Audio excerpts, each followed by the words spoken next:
Do you know it is wrong to say, what is it by your time? What you should simply say is, what is the time? What if I tell you it is incorrect to say, my phone battery is dead or the batteries are dead?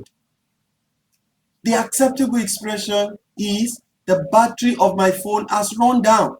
Or you say, the batteries have run down. The batteries have run down. Do not say your uniform is torn, sew a new one. Since the speaker here is not directing his or her speech to a tailor or a seamstress, and so cannot sew a new uniform, he or she would rather have a new one sewn for him. The expected expression is, your uniform is torn, have a new one sewn. Your uniform is torn, have a new one sewn. Did you learn something?